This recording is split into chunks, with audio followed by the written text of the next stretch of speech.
Bird's Nest here at Oriole Park at Camden Yards. I'm Brendan Mortensen alongside Annie Klaff. We were hoping to be back with a more positive episode this week. Last week was a little bit doom and gloom. Last two games have been a little bit doom and gloom, Annie. Tough game on Sunday, tough game last night in D.C. against the Nationals. Has not been a banner 72 hours for the ball club. We've got a lot to get to in terms of the Orioles pitching, what has been going on over the last few weeks, ways that it could be remedied, all of that good stuff. We were going to try to start on at least a little bit of a more fun note because tomorrow is the NFL draft. Right. And if you thought I was just a baseball sicko, you're wrong. I'm just a sicko. So the NFL draft is one of my favorite times of years. Nothing can get me down during the NFL draft. This is my Christmas. So we at least wanted to give our predictions as baseball people as to what the Ravens might do in the NFL draft. Would you like to start off? Would you like me to? You go ahead. Okay. Since you are I have given this a lot of thought. Thank you. I pride myself on being the sicko on this podcast. I have given this a lot of thought. I am an NFL draft sicko. And there's one thing that I kept coming back to with the Baltimore Ravens pick at number 27 in this draft. And it is, what do the Ravens always do? It's just they stay there and they select the best football player available that inexplicably has fallen down the board because teams are overthinking it or reaching for positions of need. And then the Ravens just sit there late in the draft and they draft like the 10th best player available. That's exactly what I think they're going to do. My guess is Malachi Starks. Yeah. I know safety is kind of a position of need for the Ravens. Malachi Starks is one of my favorite players in this draft. I have him as probably a top 12, top 15 guy. Not that I'm an expert NFL draft evaluator, but I like to watch tape. It's fun. Malachi Starks is really, really good. I think he and Kyle Hamilton pretty much immediately create a top 3 safety duo in football, if not top 1. That's my pick. Malachi Starks inexplicably falls down the board despite being really, really good at football. People are going to look at his 40 time too long, and then the Ravens are going to go, great, I would love to have this outstanding football player on my team because they do it every year, and it makes no sense. Yeah, I mean, the Ravens have been historically very good at drafting, and I think that Malachi Starks would be one of those guys that you would be happy if you are a Ravens fan or if you are in the Ravens front office that if he did fall to 27, then you would be able to get him, and that is a very decent pick. I know I would be happy if the Ravens got him as well. But in terms, and it's a little bit of an odd kind of draft year because it's very defensive lineman heavy, this class. And the way that it's structured right now, there aren't a lot of like star names in the draft, so to speak. No, there's about 4 blue chip guys and then a lot of good impact players that just aren't going to be superstars. Which is good for the Ravens because when you get down to pick 27, 59, I think when it comes down to their first 4-round picks, they would be able to get like all of their main needs and then it's not being impacted by a lot of big star names. But with your pick prediction with Malachi Starks, I'm going to go a little bit of a different route because an edge is a very strong positional need for the Ravens. There's 2 you could go with. I think James Pierce from Tennessee, I think he would thrive in Baltimore, and he kind of fits that mold for a Raven. But also Donovan Ezeraku from Boston College. Yeah, he is a dog. He is a gritty player, confident. The production was there in college, 16 and a half sacks. Obviously, you and I coming from Syracuse, it is not fun to watch playing against him. So I think that he could actually go towards that pick number 27 as well. I like that. Ezeraku, I think, is a good move there for the Ravens. Yeah. Absolute all right, well, you heard it here first on the baseball podcast that if we are correct on Malachi Starks or Ezeraku, you named 3 good players that the Ravens could go after. So you heard it here on the baseball podcast. Maybe we'll switch to a Ravens podcast or just an NFL draft exclusive podcast. If we do guess correctly for tomorrow, then we'd be like 2 for 2 now for 2024 to 2025 drafts. That's true. We pretty much had Vance Honeycutt on lock. Yes, we did. Year. We were on top of Vance Honeycutt, and I would really love to just talk about the Orioles' prowess in drafting as we are in draft season. Unfortunately, that's not going to be the topic of conversation today, as we have stalled for as long as we can talking about something fun, and now have to transition into talking about something not so fun, Sad. which is the Orioles' start to the season at this point. As mentioned, it was a tough loss against the Nationals yesterday in D.C. They lose that game 7-0. Mitchell Parker was lights out, 8 innings, 1 hit, no runs. Dean Kramer was not lights out. Starting pitching has been an issue. It is the worst starting rotation ERA in baseball by a pretty significant margin. The Colorado Rockies are usually the worst team in baseball in starting pitching rotation because they pitch at Coors Field. The Orioles are the only team in baseball with a starting pitching ERA over 6. They are at 6.22. That is not good. That is not sustainable. Everybody in the building knows it's not sustainable. It is obviously an issue. The offense has also been an issue. They could have lost that game 1-0 last night because they didn't put up any runs against Mitchell Parker. So we're going to talk about the pitching to start out, and then we will get to the offense if we need to, because that has been an issue as well. But we'll start with kind of the pitching plans moving forward, because there are a lot of moving parts in this rotation right now, which isn't helping any sort of stability. Yeah. Tomoyuki Sugano is on the mound tonight. Sugano has really been the guy in the rotation that has done what you were hoping for and what we kind of expected out of him, which wasn't flashy strikeout numbers, but it was an ERA that keeps you in a lot of games, not walking a lot of guys after a first handful of starts where he was finding his footing a little bit. Right. Sugano has really settled in, and he has been, frankly, the only mainstay in this rotation. Zach Eflin, of course, was great to start the year, but is now on the injured list. So Sugano has kind of really been the guy. So hopefully that's a way for the Orioles to bounce back tonight. But let's look forward to the plans. We'll start with Brandon Young. Brandon Hyde said that Young is back as a starting candidate. Reading between the lines there, the Orioles will need a 5th starter this weekend in Detroit. It's probably going to be Brandon Young on Friday. I expect him to settle in a little bit more after his first start. We saw him yesterday and asked him, what he's taking from that first start.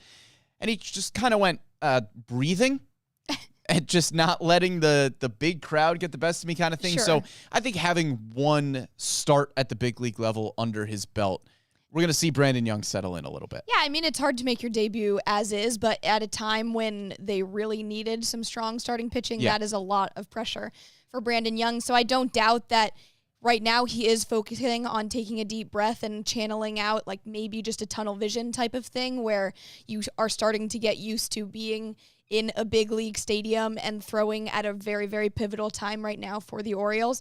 But I also, like you said, wouldn't be surprised if he comes back and gets that start on Friday against Detroit. As of right now, it is difficult to look at other options because there aren't many other options, just given injuries and everything that the O's have gone through so far this season with Trevor Rogers, Chase McDermott, guys that you would have hoped, and Albert Suarez, guys you would have hoped to be there for depth. So wouldn't be surprised if Brandon Young got that start. I hope he does, because I do think that it is important for him to get more starts under his belt as well, just so that he settles into the big leagues as well. I mean, right now there are clearly some issues with pitching staff right now, just in injuries and depth and even consistency that guys like Charlie Morton and Dean Kramer haven't been able to provide. So there's not like Brandon Young or another guy or Kyle Gibson is going to come in and shake and change the narrative of the starting rotation right now. It's going to take some time, and I think Brandon Young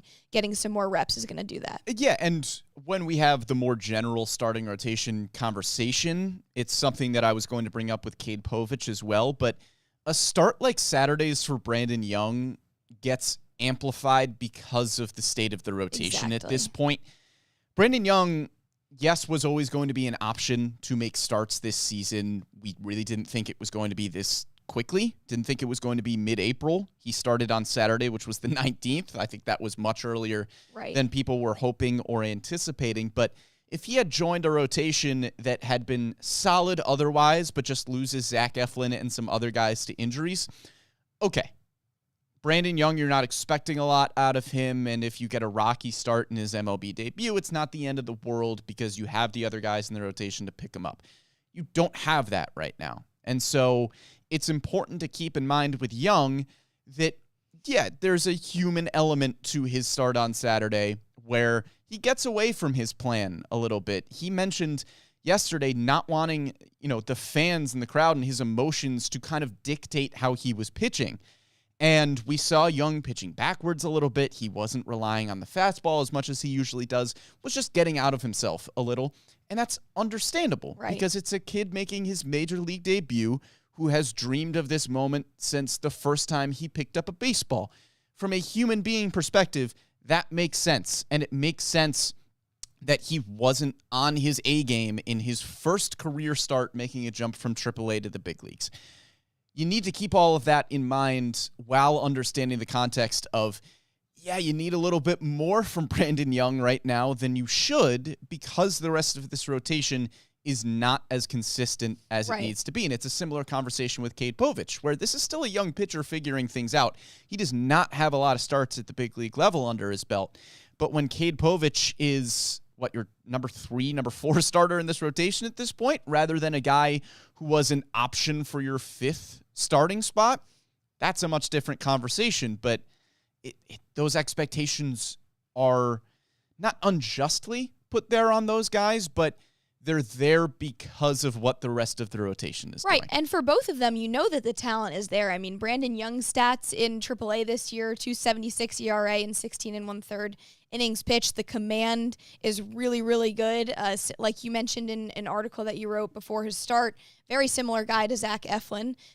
So that Brandon Young can be that guy. And Cade Povich went through a similar thing last season, too, when there were tons of injuries in the starting rotation, and Cade Povich had to be there to fill the shoes of a guy that was not expected to make it as early as he did. And it's going to be a similar story for both of them in trying to figure what they can do in the big leagues and settle in without all the heightened extra noise and pressure. Yeah. So it is going to take some time, and obviously that's not what fans want to hear because it is almost a month into the season, and they, like you mentioned, have the worst ERA in baseball. So it's just going to have to take a little bit of time because it's not going to be one of those things where it just switches automatically. Yeah, and for Povich specifically, I mean, he's got one game with more than 3 earned runs. He has kept you in the game. Otherwise, he just hasn't really been helped by his defense. I mean, that start in Kansas City, obviously, he gives up 4 runs. Only one of them was earned. So the ERA was a lot better until that start against Cincinnati, where he allows 7 earned runs in 3 1/3. But Brandon Hyde is also at the point where you have to extend the starting pitchers a little bit, kind of regardless of what the earned run average looks like, because the bullpen is so taxed right now because the starters aren't going deep into games. It's a bit of a catch-22. You don't want to keep them in the game longer than they should be there, and they allow more runs, but the bullpen also needs a rest because they have gone a long stretch now with really, really being taxed. That's why you saw guys like Jorge Mateo and Gary Sanchez in there on Sunday, because Brandon Hyde couldn't afford to put bullpen arms in there at that point. So there's a lot of issues building upon each other. But Brandon Young is more than likely, we are assuming, going to get a start this weekend in Detroit.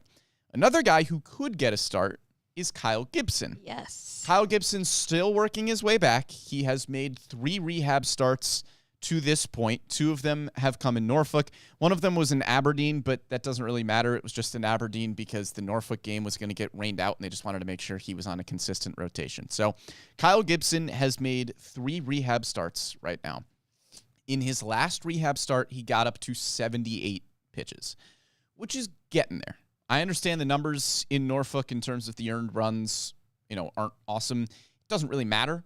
Kyle Gibson is not pitching to win games in AAA Norfolk. He is pitching to ramp up and get himself back to a place where he can be a contributor at the big league level. We asked Brandon Hyde yesterday where Gibson was in his ramp up and if he is a possibility to start this weekend.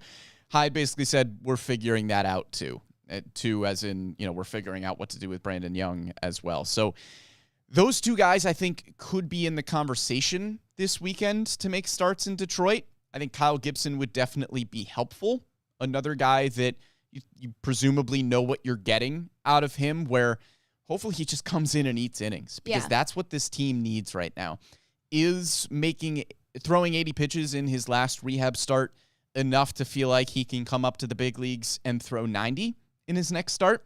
I don't know. That's what the Orioles need to talk about and discuss at this point. I wouldn't be surprised if we got an answer from Brandon Hyde over the next few days as to whether or not Gibson will make his next start in Norfolk or with the big leagues. But Kyle Gibson is close to being here. I would be surprised if we don't see him make a start in the bigs in the next 2 weeks, I'll say. I don't know if it'll be this weekend in Detroit, but I think it'll be soon. Right, and Kyle Gibson is, you're kind of just hoping for someone that can provide a little bit of consistency and even just a solid outing, because this rotation right now has not looked so solid, and they need someone that can just be a little bit of a middleman and fill those innings like you mentioned, so as not to keep taxing the bullpen.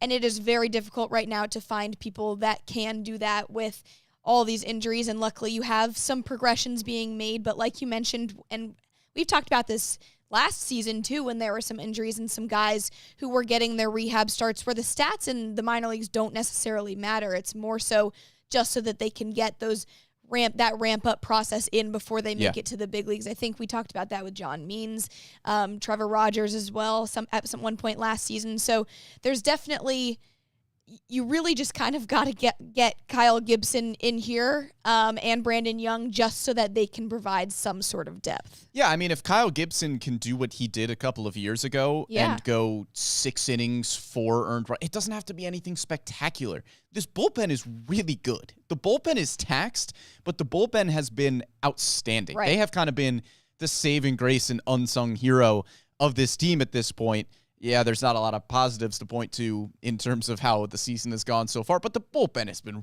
really good, especially being asked what they are being asked to do right now. So if Gibson can just give you a little bit of length, even if it is, 4 earned runs in 6 innings, that's fine. Just go 6 innings. Right. That's what the Orioles need right now. So Young and Gibson, I'm not expecting length from Brandon Young, but he could give you that, because he doesn't walk a lot of batters. Yeah.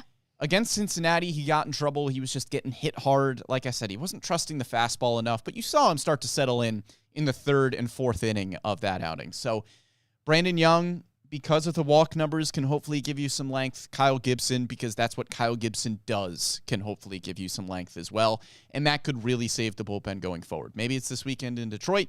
Maybe it's further down the line. Speaking of further down the line, Trevor Rogers making a rehab start today in Bowie.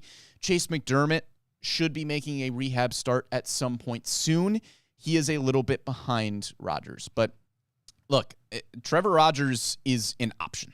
We talked about it going into the year that Rogers might not be the Orioles' 5th starter. There was a competition between him and Chase McDermott and Cade Povich and Albert Suarez that only turned into a 2-man competition because Rogers and McDermott were injured. But Rogers was in that conversation to potentially crack the starting rotation out of camp. And now you have a lot of question marks with injuries and guys struggling. And Rogers is certainly an option. I think he's a guy that you give a shot whenever he is ready to go, because at this point, you're looking for answers, and Rogers could be one of those guys. We know last year was a struggle for him. Mike Elias pointed to the fact that, his arm was just tired out, and he kind of just lost it down the stretch. But hopefully with an offseason of ramp-up and now Rogers getting a rehab start in Bowie, hopefully he's on a right progression there, and if the arm is in a good place, then we could see him in the rotation. Right, and there's a lot of potential for Trevor Rogers as well, because it being his first full offseason with the Orioles pitching coaches and just a whole new ball club environment, but also this is a former Rookie of the Year, or I guess he was maybe second in the Rookie of the Year voting. But yeah, he was up there in Rookie of the Year voting. This is a guy that has a lot of potential to get back to that, and it was looking like it could have been that way this offseason before that right knee injury where things just went awry. So you do have some faith in Trevor Rogers, especially just because of this whole depth conversation where Trevor Rogers, Chase McDermott were supposed to be those 2 guys where maybe they were in the conversation for opening day roster and finding that last rotation spot, but it just did not end up happening that way. But you still need them, and they're important to be there as depth. And it almost hurts more in terms of like zooming out and looking at all the pitching staff injuries. Yes, obviously Grayson Rodriguez and Zach Eflin hurt a lot, but Trevor Rogers, Chase McDermott hurt just as much, because you had gone this whole offseason getting Charlie Morton, Tomoyuki Sugano to be depth guys, knowing that you had a lot of depth, but then when all else comes to fail, then you needed Trevor Rogers and Chase McDermott. Yeah, they hurt in very different ways. Right. Zach Eflin and Grayson Rodriguez were supposed to be the guys at the top of the rotation that anchored this thing. And then Trevor Rogers, Sugano, Morton, McDermott, Povich, Suarez were supposed to be the guys that kept you afloat if things went wrong, right? So Trevor Rogers was not expected to be a Zach Eflin, Grayson Rodriguez type of pitcher, but it hurts because you don't have the high-end guys and you don't have the depth. And the Orioles just need both of those things ideally, but right now they don't really have either. There is no update on Grayson Rodriguez, unfortunately, going for second opinions on his injury. We'll let you know when we know, right? We don't know anything on Grayson Rodriguez.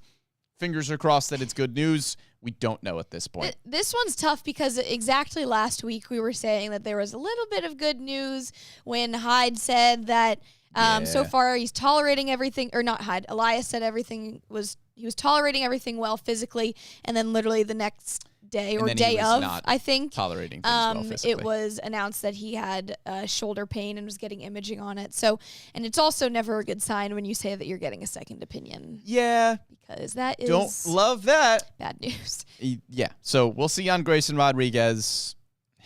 We'll see. Haven't slammed the panic button yet until there's a reason to slam the panic button, but... don't love it. Zach Eflin, at least, with some decent updates, threw from 120 feet over the weekend, reportedly, and is feeling good, according to everything. So Zach Eflin, we don't know if he is going to need rehab starts. We will see. He has not been out for an incredibly long time, so he may not need a rehab start to get ramped back up. Maybe he'll do one. I don't know, but it's at least a good sign that Zach Eflin is on the right track. Hopefully it doesn't get Grayson Rodriguez to where he is on the right track and then he's off the tracks. So as far as we know, Zach Eflin is on the right track, and that is good. Yeah. I mean, I think that at this point in time, especially when you look at the starting rotation and with Dean Kramer, last night his outing was 5 1/3 innings, 11 hits, 5 earned runs. I think right now, yes, the injuries are there, but you really just have got to find depth somehow, whether that's Kyle Gibson, Brandon Young, Trevor Rogers, hopefully soon, but you also have to find consistency in the guys that are already there. Charlie Morton, I'm not sure what his future looks like for the ball club, especially after going 2 1/3 innings on Sunday. But in terms of Sugano, where he has been very good and his command has been exactly what was advertised from his time in Japan, you are hoping that you continue to get that from Sugano, especially because he went 7 innings pitched in his last start. It was the longest start from an Orioles starter this season. So you really just have to get consistency from Sugano. Kramer needs to find a little bit more consistency than there was last night. He said that he was throwing it a lot in the bigger part of the zone and he wasn't executing correctly. Yeah. So I think that was just an off night for Kramer. I think that he can get back to that consistency. But other than that, you really just hope for Kyle Gibson to eat some innings and then consistency from Kramer and Sugano. Yeah, let's try to compile everything here. There's because a lot. We just gave you a bunch of injury updates and a bunch of guys that could potentially be starting, and there's been struggles here and issues here. So let's kind of bring everything together. As you said, Tomoyuki Sugano is pitching well. He is pitching tonight. Hopefully he is a guy that can help get this starting rotation back on track. So that is a solid starting pitcher. Yay. We got one. Outside of that, we mentioned Brandon Young as a starting possibility this weekend and Kyle Gibson as a starting possibility pretty soon. Those two guys are options. Dean Kramer is going to stay in this rotation for a while. He is going to have a longer leash than somebody like Charlie Morton because he has been in the org for a while. We have seen it from Dean Kramer consistently over the last few years. Brandon Hyde also mentioned, Dean kind of starts seasons slow. He has done this in the past. This is not the first April where Dean Kramer has struggled. Hopefully it's the last, but Dean Kramer will hopefully get back on track. So Sugano and Kramer are pretty solidly in the rotation for the time being. I think Cade Povich is as well. I know he has had one blow-up start against the Reds, but outside of that, again, 3 of his 4 starts, it is 3 earned runs or fewer. So that's 3. Charlie Morton would have made 4. But Brandon Hyde mentioned yesterday he was asked if Charlie Morton could potentially go to the bullpen. And instead of saying that we're going to, let Morton figure it out, we know the type of veteran that he is as a starter, things like that, Hyde said anything is an option at this point, which kind of reading between the lines there says, yeah, we are at least considering putting him in the bullpen. Morton was not a definite, yeah, he's making a start in 5 days. He very well could make a start in 5 days because if somebody like Gibson is not ready, you just need a body there for your fifth start, right? And it could be Morton. So that is still a possibility, but it seems as if the Orioles are at least considering what to do with Charlie Morton at this point because it's 5 starts, a 10.89 ERA. We have talked about the issues that he has had where he's just not really finding the curveball. And that makes Charlie Morton a much less effective pitcher. It is possible that he goes into the bullpen as kind of a cleanup guy. You don't really have that right now with Albert Suarez's injury, but I wouldn't put Morton solidly in that conversation with Sugano, Kramer, and Povich, where I feel strongly that they will make their next start. Right, and it's also difficult to have the option for starting a bullpen game where you do have to just throw in a reliever right off the top and play a bullpen game because it's difficult where if every other game throughout the week, the bullpen is eating a lot of innings out of just picking up slack from the starter if they come out in the 5th inning or the 6th inning even, or even shorter into the 4th inning, then it's really difficult to even have an option to have a bullpen game as an alternative because they're already getting a lot of work. They can't really just perform the entire other game of the week when you don't have a designated starter. So when it comes to the situation of Charlie Morton going into the bullpen, sure, but it's not like you can have no 5th starter and just start a bullpen game. Charlie Morton will likely be that guy to make a start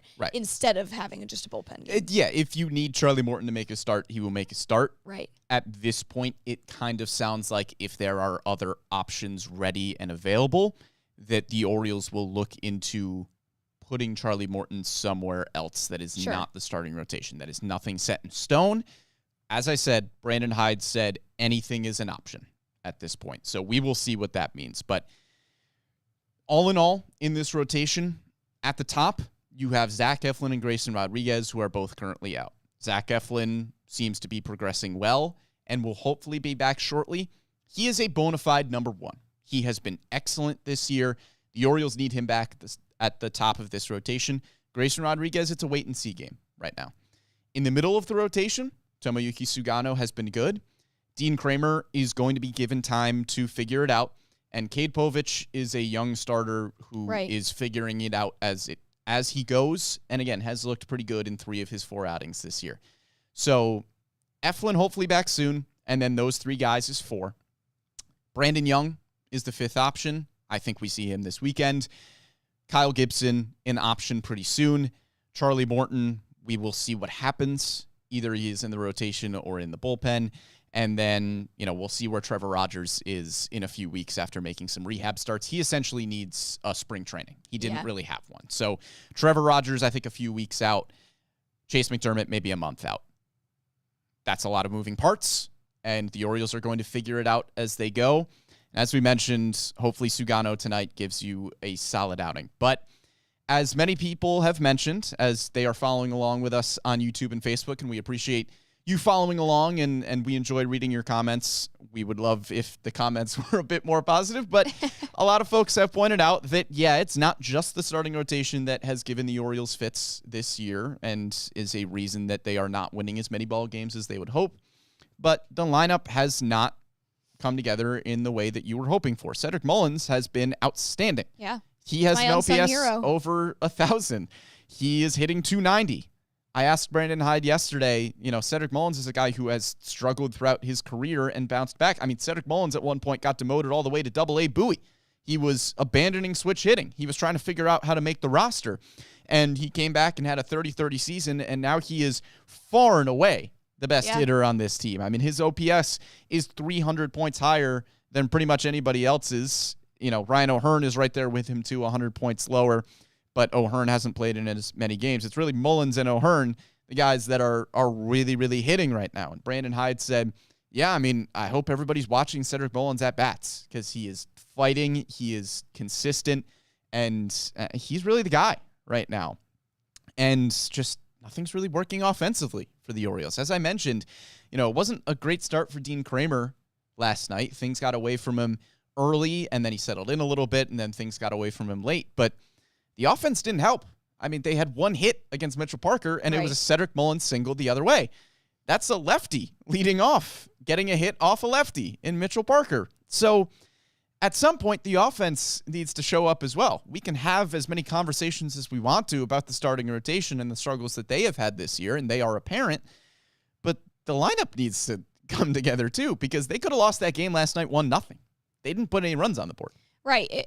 I feel like there's four main takeaways right now at this point in the season. One, you got to get Zach Eflin back as soon as possible because you need a guy that has that ace you need a dude caliber of the starting rotation.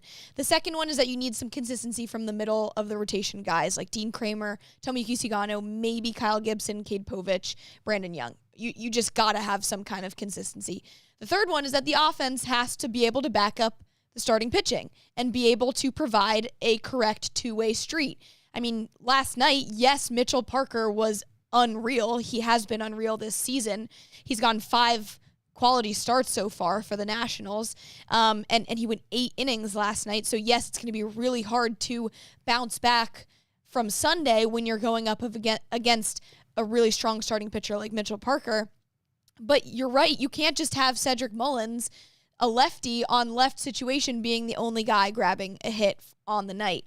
And Tyler O'Neill was asked about it last night, and he was very upfront and honest and taking accountability where he knows that he was brought in to be able to mash lefties, and he hasn't been doing that. So The right-handers need to be able to pull their weight. Ryan Mountcastle, Ramon Laureano had 2 home runs not too long ago. He needs to be able to channel that.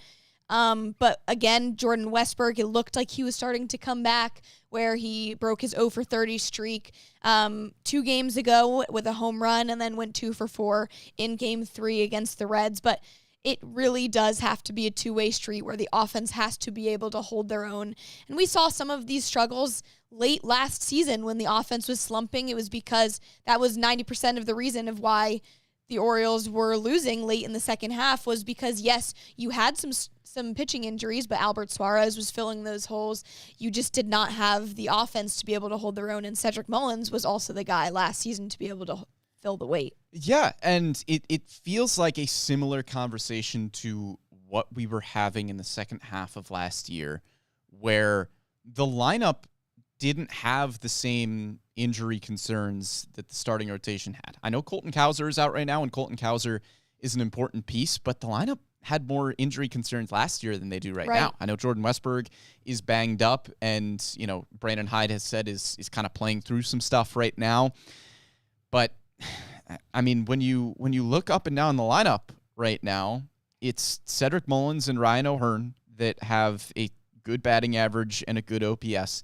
Tyler O'Neill, as you mentioned, has struggled against lefties. That was a guy you brought in to mash left-handed pitching, and he is not doing that well. It was kind of funny yesterday. We asked him, what he is working on against lefties, and he said hitting the ball harder, making more contact, getting on base, and drawing walks. So basically everything. But you have to rely on your good players to play well, and I, of course, will preface this by saying that I believe in these guys. Yeah. The talent is there. We have seen it consistently.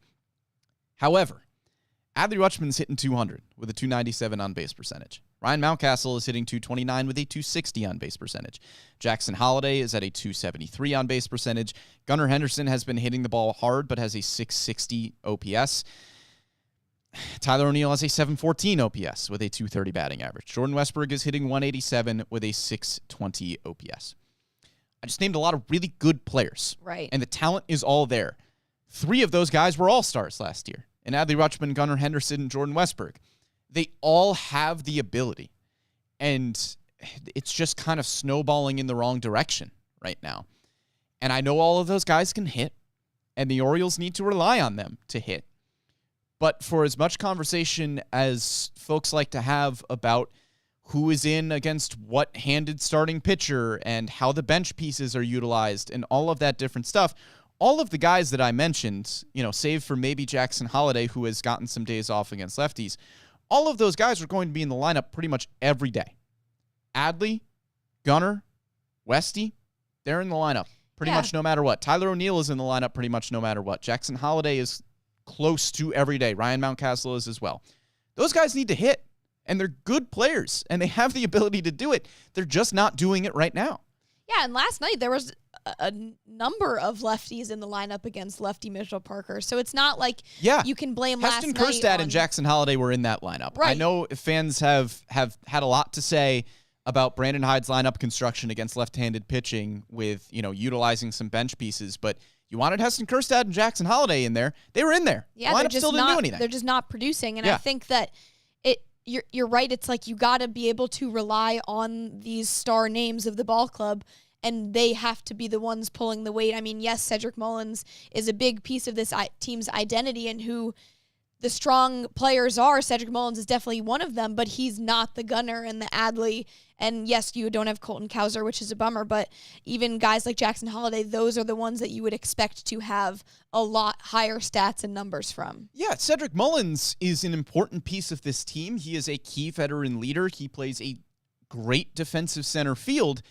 You expected Cedric Mullins to have an OPS around 720, 750, as he has in years past. And that's still a valuable player. I mean, we're talking about, a guy who's probably going to end the season with a WAR close to 3 if he was on pace with what his offensive numbers have been over the past few seasons, because, as I mentioned, he's a good center fielder. He's a good base runner. He's going to steal bags. He's going to hit some home runs.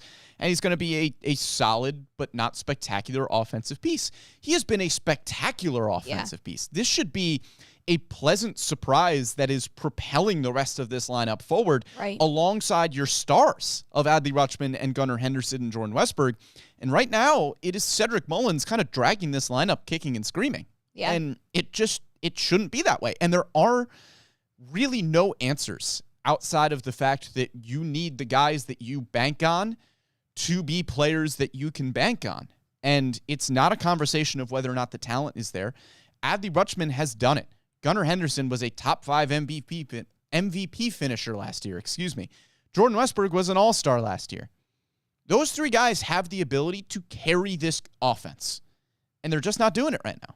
And they need to, because, as we mentioned, the starting pitching has its issues, but the lineup has its issues. And it's not just because of a Colton Cowser injury or Jordan Westberg fighting through injury or Gunnar Henderson coming back from injuries. Like, those guys need to hit.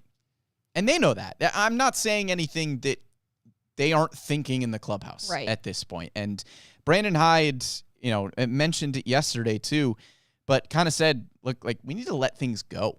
We need to be able to have a bad night at the plate and be able to move on and get to the next at-bat. And that's hard to do for a young team.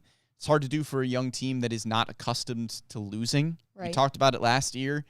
Like, all of these guys have won at every single level. I mean, Adley Rutschman literally won the College World Series and then gets drafted. And as this Orioles farm system was compiled, it was just talent on top of talent on top of talent.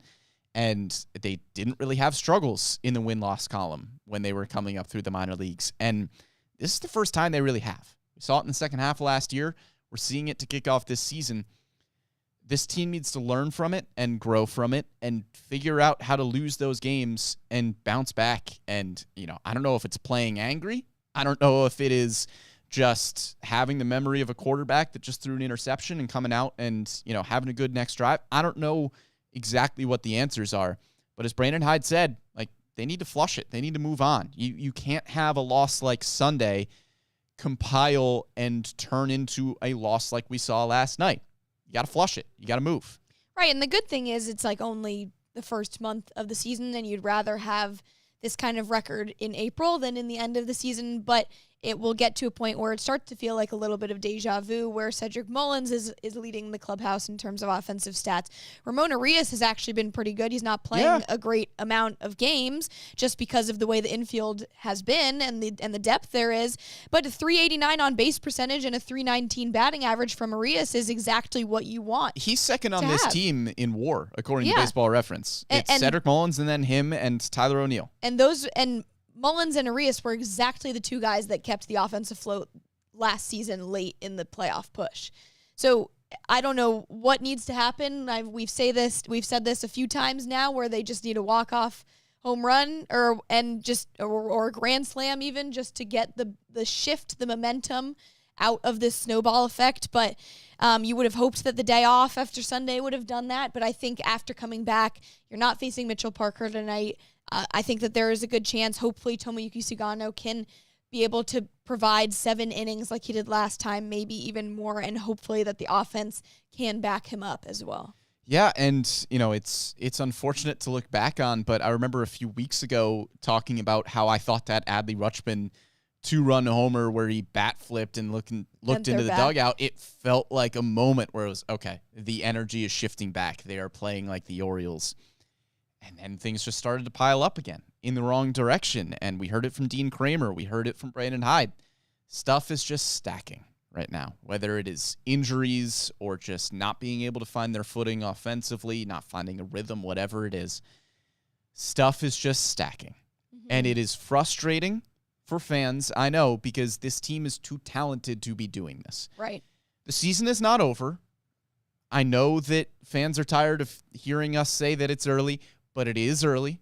We are still in the 20-somethings of games, and the Orioles are, I think, fortunate that nobody is running away with the AL East right now. I mean, the Yankees lead the division, and they're 14-10. I think the Yankees fans are probably frustrated with how they have started the season as well. There is nobody running away in the American League. The Orioles are 4 games back. That is not a hole that you cannot climb out of. And, I know it is not the start that Orioles fans were hoping for or the Orioles themselves were hoping for, but they are only 4 games below 500. That is not the end of the world. They are not 5-17. They are 9-13. And yes, there is a lot of room for improvement. Yes, there is a long way to go. But you just need to start stacking some things in the other direction, or at least take some things off of this stack. Whatever you got to do. You just got to get some good news, and whether that's a walk-off home run or Zach Eflin coming back, which is hopefully soon, knock on wood, cross your fingers. There's just got to be a shift in momentum, and hopefully we see that tonight again with Sugano and offense, because it is a two-way street. That's where the biggest issues have come from this season, I think, where it's like, yes, you can get a good start out of a starter, but the offense isn't there to back it up. Right, and that happens a lot this season. I think with this team, where we see a not great starting pitching performance and then a not great lineup performance and then not great defense. We saw it last night. Right. That was kind of a perfect example where those things play into each other, right? Where the Orioles are not doing well in all 3 phases. Dean Kramer said it yesterday. It's either we have a good game and we look great, or we have a bad game and we don't look good. Yeah. At all. And that's what happened last night. I mean, it was not a great starting pitching performance. The offense didn't come through. And when the offense doesn't come through, especially for young guys, you see defensive lapses. Right. And we saw that yesterday. Heston Kjerstad misplayed a ball in left field. There was a miscommunication with Cedric Mullins trying to throw the ball back into second, and there was nobody covering. That's just stuff that comes with probably frustration at the plate, and it leads to messy defense. And all of those things work together. And when one phase isn't playing well, another phase isn't playing well, and it leads into another phase not playing well. So you got to have it in the other direction, right? We have seen Orioles games this year where all 3 phases look really, really good, and you need to start putting more of those things together. So hopefully we'll see it tonight with Tomoyuki Sugano. Hopefully a good starting pitching performance, which is backed up by a good offensive performance and good defense behind Sugano too. And if you can pile up those games, you can win baseball games. And we got to see that more. Right. So hopefully we're not here having, again, the conversation that we were having last week, this week. Unfortunately, we had to have it again because this is the story surrounding this team right now. But it's too talented of a roster to keep doing this. I know there are starting pitching questions, but there's still starting pitching talent. There are guys there coming back that are going to help this rotation a lot, namely Zach Eflin. They can get things going. They have the ability to do so. The offense certainly has the ability to do so. They could carry this team if they find a rhythm. But I think that'll just about do it for this week's edition of The Bird's Nest. Thank you so much for following along with us live on YouTube and Facebook. We are live every Wednesday at 11 a.m. on those 2 platforms. or you can catch us after the fact on Spotify, SoundCloud, Apple Podcasts, Google Podcasts, wherever you get your podcasts. You can find us here on the Bird's Nest. Really hope to be having a more positive, fun episode next week, but we'll see. The Orioles are on a road trip right now in D.C., and then they head to Detroit this weekend. I think that'll be very telling of what we will be talking about next week. So big thank you to Amy Jennings behind the scenes for producing this one. For Annie Klaff, I am Brendan Mortensen, and we'll catch you next time.